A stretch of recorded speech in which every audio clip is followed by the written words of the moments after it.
Hello students. तो previous lecture में हमने सीखा कि किस तरह से प्लांट ब्रीडिंग करवाई जाती है। वो एक इकलौता मेथड नहीं है प्लांट ब्रीडिंग का, और भी बहुत सारे मेथड्स हो सकते हैं। पिछले मेथड में हमने जर्म प्लाज्म का कलेक्शन किया था। जर्म प्लाज्म किसको कहते हैं? जो भी क्रॉप आपके पास है उसके अल्टरनेटिव अलील्स जितनी भी बाकी की वेराइटीज़ के पास होंगी, जो भी स्पीसीज़ के उसकी रिलेटेड स्पीसीज़ के पास रिलेटेड जो आपका वैरायटी होगा उसके पास होगा, उन सबको जब हम कलेक्ट करेंगे तो उसको जर्म प्लाज्म कलेक्शन कहा जाएगा।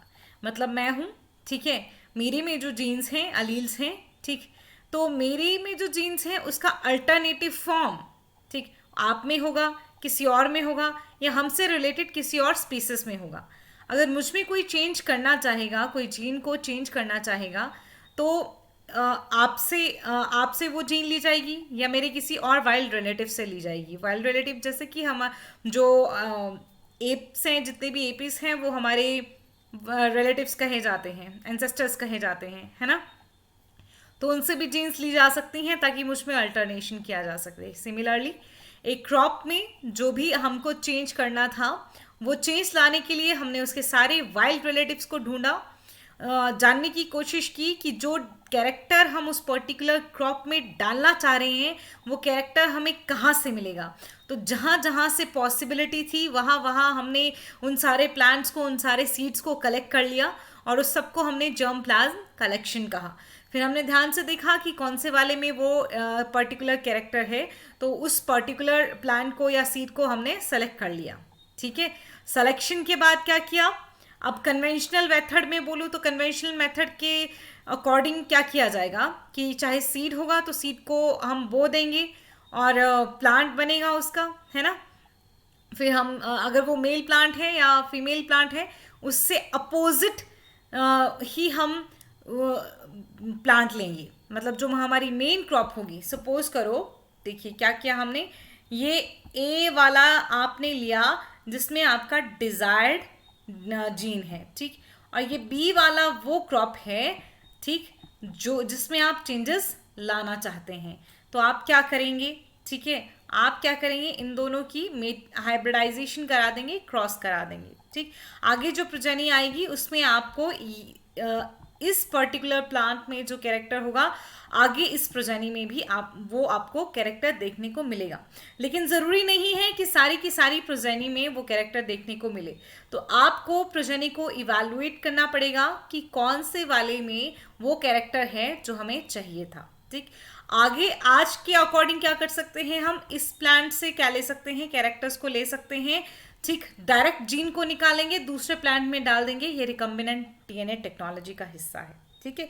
कई बार दो अलग अलग प्लांट्स को मिला के हम दो अलग अलग कैरेक्टर्स को एक ही प्रजाति में भी ले आते हैं, है ना। तो बहुत सारे अल्टरनेटिव वेज होते हैं।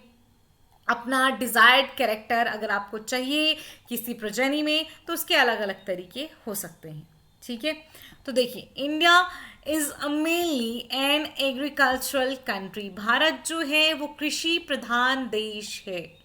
Agriculture accounts for approximately 33% of India's GDP and employ nearly 62% of the population. This is an important data, एक important data है, ठीक है। तो क्या कहा कि जो कृषि है वो भारत का टोटल ग्रॉस डोमेस्टिक प्रोडक्ट जो है, टोटल जितना जीडीपी है उसका 33% फॉर्म करता है कृषि। और इंडिया में जितने भी लोग हैं 62% जो हमारा पॉपुलेशन है वो कृषि पे ही डिपेंडेंट है, कृषि से ही वो अपना एम्प्लॉयमेंट ले रहा है, ठीक है। जीडीपी में कितना रोल है? 33%। किसका? कृषि का। और कितने लोगों को, पूरी पॉपुलेशन में से कितनी पॉपुलेशन को एम्प्लॉयमेंट कृषि से मिलता है? 62% जो पॉपुलेशन होता है उसका एम्प्लॉयमेंट एग्रीकल्चर से ही है। After India's independence, one of the main challenges facing the country was that of producing enough food for increasing population.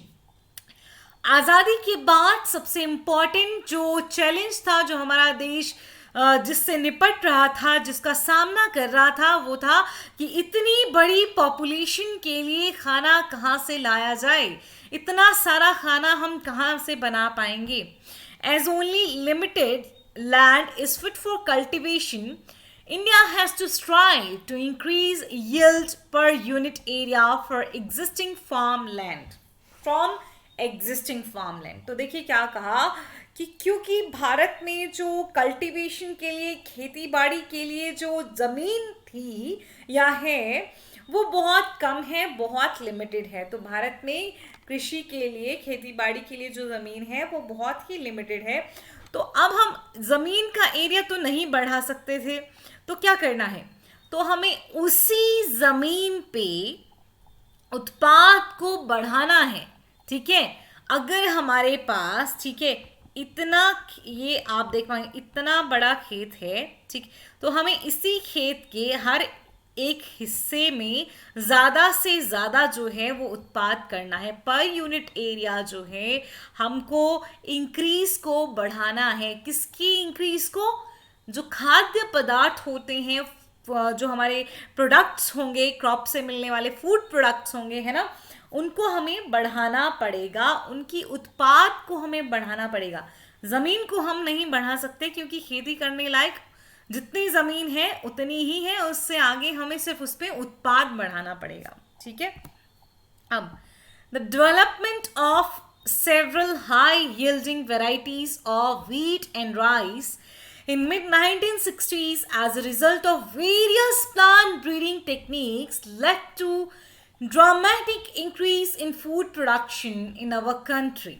ठीक है, तो क्या हुआ, 1960 के दशक की बात है. 1947 में हम आज़ाद हुए थे. उस दौरान हमारे पास अपनी पॉपुलेशन को फीड करने के लिए बहुत ज़्यादा भोजन नहीं था. 1960 तक आते आते हमने अलग अलग प्लांट ब्रीडिंग टेक्निक का यूज़ किया, जिसकी बदौलत जो हमारा फूड का प्रोडक्शन था, हमारे देश की जो खाद्य सामग्री थी, उसमें एकदम से बहुत ज़्यादा जो है वो इंक्रीज आ गया. प्लांट ब्रीडिंग एक मेथड जो है, एक तरह के मेथड हम पहले पढ़ चुके हैं. This phase is often referred to as green revolution. तो increase, this dramatic increase in the food production is known as green revolution. तो जब खाद्य पदार्थों में बहुत ज़्यादा इंक्रीज हमको, बढ़ोतरी हमको देखने को मिलती है, उसी को हम क्या कहते हैं? ग्रीन रेवोल्यूशन कहते हैं. ठीक है, ये देखिए A, B, C, these are the diagram from NCERT. A पे है मेज, दिस इज ए पे है मेज. बी पे सोनालिका जो है ये एक वीट की वैरायटी है. सी पे P1542 जो है, this is a variety of garden peas. ध्यान से देख लेंगे, कुछ नहीं भूलेंगे. सोनालिका जो है वो वीट का वैरायटी होता है. P1542 जो है वो गार्डन पी, मटर जिसको हम कहते हैं, उसका वैरायटी होता है.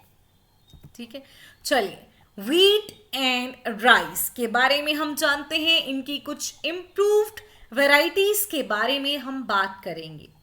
During the period of 1960s to 2000, wheat production increased from 11 million tons to 75 million tons, while rice production went up from 35 million tons to 89.5 million tons. देखिए 1960 से 2000 के जो दशक थे, उनके बीच में जो गेहूं का उत्पाद था वो बहुत ही ज़्यादा बढ़ गया, बहुत ज़्यादा बढ़ गया.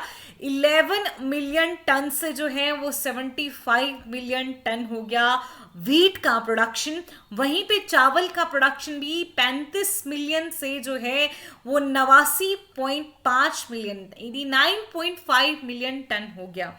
याद रखेंगे आप, कब से कब तक का टाइम बोला है. वीट का प्रोडक्शन में कितना इंक्रीज है और राइस के प्रोडक्शन में कितना इंक्रीज है. तो मतलब वीट पहले हम कम उगाते थे, फिर ज़्यादा उगाने लगे, और चावल हम कम ही उगाते थे, उसके बाद ज़्यादा उगाने लगे. अगर दोनों में कंपैरिजन की बात होगी तो वीट हम कम, मतलब चावल से कम ही प्रोडक्शन जो है वो गेहूं का हमारे देश में होता था. आज हम बहुत सारा चावल उगाते हैं, लेकिन फिर भी हमारे देश में चावल का कंजप्शन इतना ज़्यादा है कि हम चावल को इंपोर्ट करते हैं, मतलब हमें चावल बहुत बार इंपोर्ट करना पड़ता है क्योंकि चावल हमारे देश में बहुत ज़्यादा खाया जाता है। वहीं पे बहुत कम, हमारे देश के कंपैरिजन में यूएसए जो है वो बहुत ही कम चावल का प्रोडक्शन करता है। स्टिल वहाँ पे चावल का कंजप्शन इतना ज़्यादा नहीं है, तो वो चावल को एक्सपोर्ट करते हैं। जब आप अपने देश से बाहर किसी चीज को भेजते हैं, दैट इज इंपोर्ट। जब आप दूसरे देश से अपने देश में लेके आते हैं तो वो इंपोर्ट होता है। ठीक है, तो ये जो यहाँ पे इतना इंक्रीज हुआ कि जो चावल है, जो गेहूं है, वो एकदम से इतना इंक्रीज हो गया, तो वो कैसे हुआ? This was due to development of semi dwarf varieties of wheat and rice. तो ये पॉसिबल हुआ, राइस और व्हीट की सेमी डॉफ वेराइटीज बना दी गई, मतलब ना ज्यादा लंबी ना ज्यादा छोटी, क्योंकि जो बहुत लंबी होती थी, ठीक है, वो फिर जो सीड है उनका भार नहीं सह पाती थी और गिर जाती थी। छोटी जो होती थी उस पे अच्छे से यील्ड ही नहीं होती थी।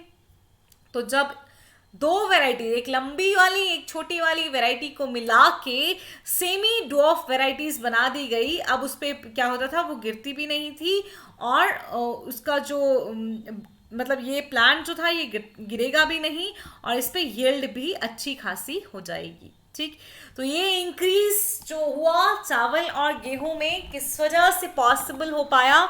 ये पॉसिबल हो पाया व्हीट और राइस की सेमी ड्वार्फ वेराइटीज की वजह से। Nobel laureate Norman E Borlaug at international centre for wheat and maize improvement in Mexico developed semi-dwarf wheat, very important father of green revolution कहा जाता है नॉर्मन ई बर्लॉग को, जिनको नोबेल प्राइज भी मिला था। उन्होंने international centre for wheat and maize improvement, जो कि मैक्सिको है, वहाँ पे व्हीट का सेमी डॉफ वैरायटी को तैयार किया था। जो प्रॉब्लम इंडिपेंडेंस के बाद इंडिया फेस कर रहा था, मैक्सिको में भी वही प्रॉब्लम थी, लेकिन उस प्रॉब्लम को डॉक्टर नॉर्मन ई बर्लॉग ने जो है अपने यहाँ के लिए सॉल्व कर दिया। ठीक है, और वही एम एस स्वामीनाथन जो थे वो भारत के पिता का कहलाते हैं, हरित क्रांति के Indian father of green revolution जो हैं वो एम एस स्वामीनाथन हैं। भारत के लिए काम उन्होंने किया था। ठीक है, चलिए। In 1963, several varieties such as Sonalika and Kalyan Sona, which were high yielding and disease resistant, were introduced all over the wheat growing belt of India. ठीक है, तो 1963 में सोनालिका एंड कल्याण सोना, जो कि गेहूं की वैरायटीज हैं जिनमें डिजीज रेजिस्टेंस भी है और इनका उत्पाद भी बहुत ज़्यादा होता है, मतलब इनका प्रोडक्शन ज़्यादा होता है, यील्ड ज़्यादा होती है। 1963 में ये वैरायटीज लाई गई थी भारत के उन सभी हिस्सों में जहाँ पे गेहूं का उत्पाद किया जाता है। वहीं semi dwarf rice varieties were derived from IR8 and Taichung native 1। ठीक है, IR8 एक वैरायटी थी और ताइचुंग नेटिव 1 एक वैरायटी थी। दोनों को मिला के राइस की सेमी ड्वार्फ वैरायटीज को बनाया गया।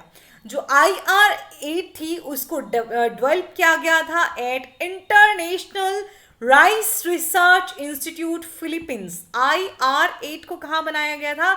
International Rice Research Institute IRRI Philippines में। और वहीं पे ताइचुंग नेटिव 1 जो है उसको ताइवान में तैयार किया गया था। लेकिन बाद में IR8 और ताइचुंग नेटिव 1 दोनों वेराइटीज को मिलाया गया, उनमें हाइब्रिडाइजेशन करवाई गई और हमें सेमी ड्वार्फ राइस वेराइटीज जो हैं वो मिली। और ये जो डेरिवेटिव्स थे इनका इंट्रोडक्शन 1966 में हुआ। तो सेमी ड्वार्फ वेराइटीज जो आपको राइस की वेराइटीज मिली जिनमें हाई यील्ड था, डिजीज रेजिस्टेंट थी, सोनालिका एंड कल्याण सोना, वो 1963 में आई। और वहीं पे जो आपको सेमी ड्वार्फ राइस की वेराइटी मिलनी थी वो 1966 में मिली। Later, better yielding semi-dwarf varieties Jaya and Ratna were developed in India. बाद में जो है वो जया और रत्ना नाम की वेराइटीज बनाई गई, राइस की वेराइटीज थी, है ना। जया और रत्ना जो हैं वो किसकी वेराइटीज हैं? ये आई थिंक राइस की ही वेराइटी हैं, और इनको बाद में इंडिया में इंट्रोड्यूस कर दिया गया। ठीक है, तो ध्यान रखेंगे सोनालिका जो है वो किसकी है? कल्याण सोना किसकी है? व्हीट की। जया और रत्ना किसकी है? जल्दी से बताएंगे, जया और रत्ना राइस की वेराइटीज हैं। ठीक, फिर अब शुगर केन का भी हमने क्या किया है? प्लांट ब्रीडिंग करवाई है। कैसे? शुगर केन की कहानी कुछ ऐसी है कि एक सेक्रम बारबेरी नाम, जिसको हम साइंटिफिक नेम बोलते हैं, एक शुगर केन का नाम है, साइंटिफिक नेम सेक्रम बारबेरी, जो दरअसल नॉर्थ इंडिया में उगता था, लेकिन उसमें शुगर का कंटेंट जो था वो अच्छा नहीं था। वहीं सेक्रम ऑफिसिनेरम जो है वो साउथ इंडिया में होता था, लेकिन उसमें जो है वो काफ़ी थिक स्टेम होता था, काफ़ी शुगर कंटेंट होता था। तो क्या दिक्कत है मैम? वही वाला सेक्रम ऑफिसिनेरम ग्रो करेंगे ना हम, जिसमें अच्छा शुगर कंटेंट है, बारबेरी क्यों ग्रो करेंगे? लेकिन यहाँ पे दिक्कत ये थी कि सेक्रम ऑफिसिनेरम को हम नॉर्थ इंडिया में ग्रो नहीं कर सकते थे। ठीक है, तो इसलिए सेक्रम बारबेरी और सेक्रम ऑफिसिनेरम दोनों स्पीसीज को क्रॉस कराया गया, जिसकी वजह से अब जो नई स्पीसीज आई वो नॉर्थ इंडिया में ग्रो भी कर सकती थी और उसका शुगर कंटेंट भी अच्छा हो गया था। चलिए देखिए, पढ़ते हैं।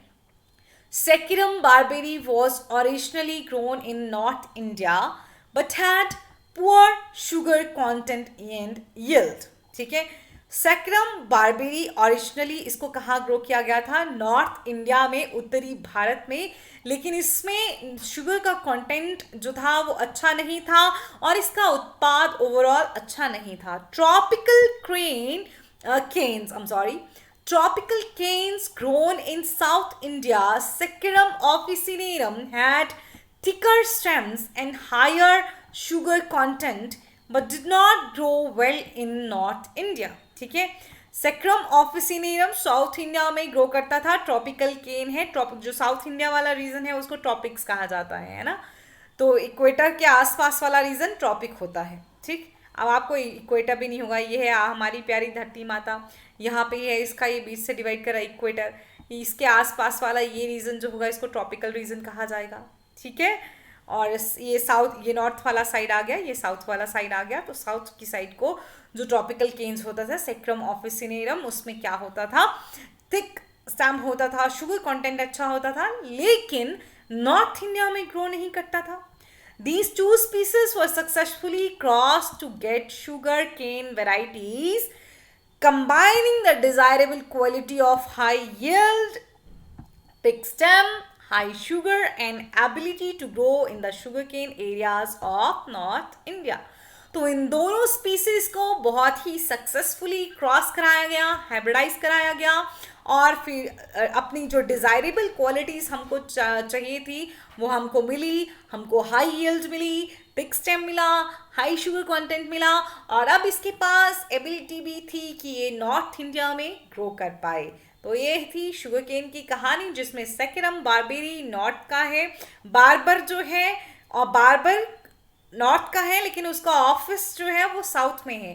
तो Saccharum barberi north India, Saccharum officinarum south India, ऐसे याद रखना है। ठीक, अब मिलेट्स की बात करते हैं। तो मिलेट्स जो सिर्फ राइस, व्हीट, मेज के लिए और शुगर केन के लिए ही नहीं, बाकी भी बहुत सारी फसलों के लिए जो है वो प्लांट ब्रीडिंग की गई थी। Hybrid maize, jowar and bajra have been successfully developed in India.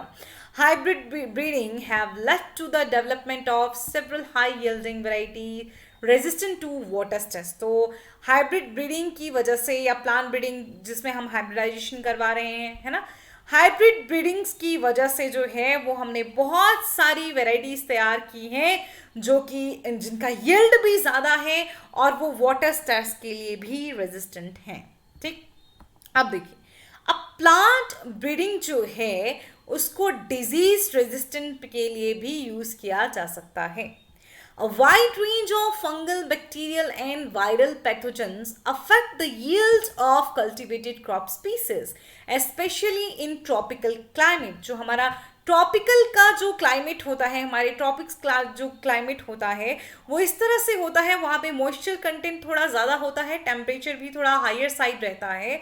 तो वहाँ पे बहुत सारे फंगस जो हैं, बैक्टीरिया जो हैं, वायरस जो हैं, हमारी जो हमने खेती कर रहे होते हैं जिन फसलों की, हम उन फसलों को अटैक कर देता है, जिसकी वजह से क्या होता है, crop losses can often be significant up to 20 to 30% और sometime even total.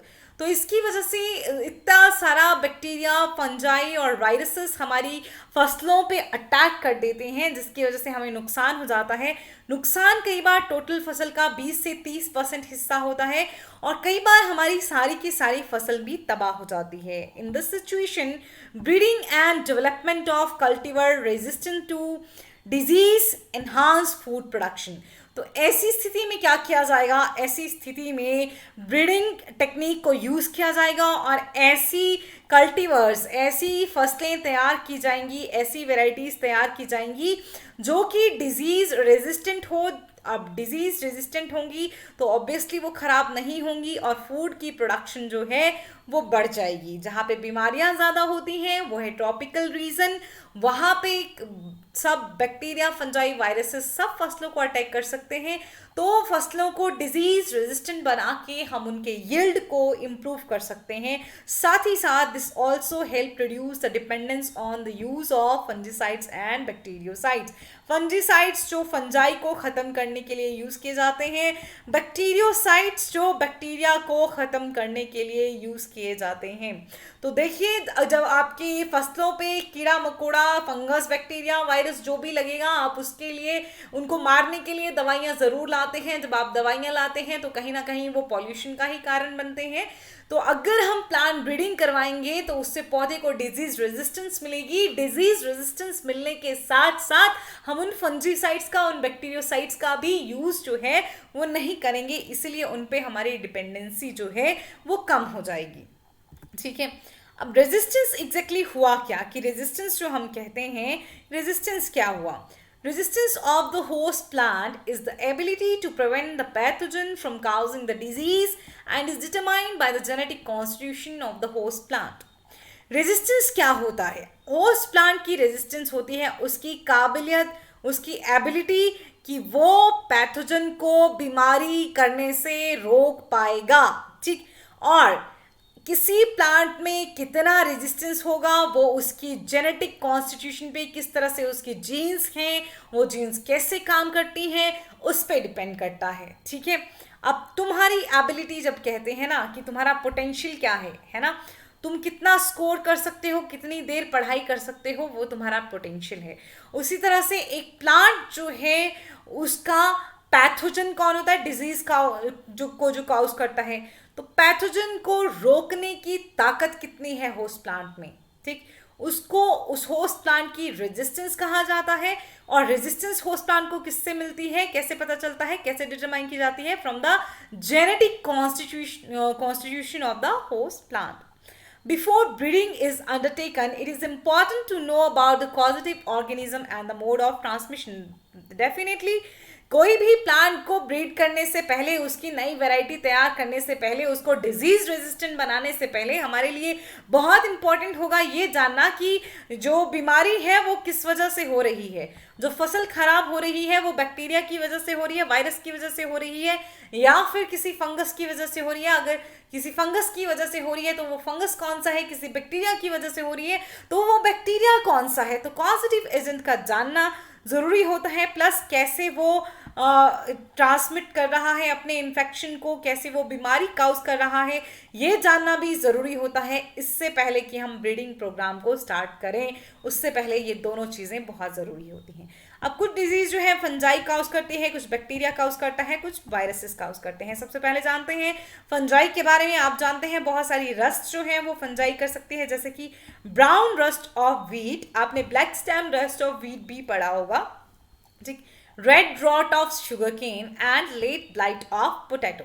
All these diseases are caused by fungi. आपको पता है रेड रॉट ऑफ शुगरकेन कौन कॉज करता है, लेट ब्लाइट ऑफ पोटैटो कौन कॉज करता है, ठीक है। 11th में अगर आपने पढ़ा होगा, नहीं पढ़ा होगा तो 11th स्टैंडर्ड के स्टूडेंट से आप कांटेक्ट करिएगा, उनको पता होगा क्योंकि उनको बताया गया है। आपको भी एक्स्ट्रा स्ट्रोक लेक्चर में ज़रूर बता दिया जाएगा। ब्लैक रॉट ऑफ क्रूसीफर्स जो है वो एक बैक्टीरिया से होने वाला डिजीज है। Tobacco mosaic virus, turnip mosaic virus जो है ये वायरल डिजीजेस हैं। तो आज आपने जितना भी पढ़ा है सारा रिवाइज करना है, क्योंकि इसमें बहुत सारे पॉइंट्स हैं जो आपको एग्जामिनेशन में पूछे जा सकते हैं और आप उनको भूल भी सकते हैं। तो 2 बार इसको जरूर एनसीईआरटी से कवर कीजिएगा। जो लाइन नहीं समझ आएगी लेक्चर को दोबारा देखिएगा, फिर भी नहीं समझ आएगा तो आप मुझे मैसेज कर सकते हैं। Thank you.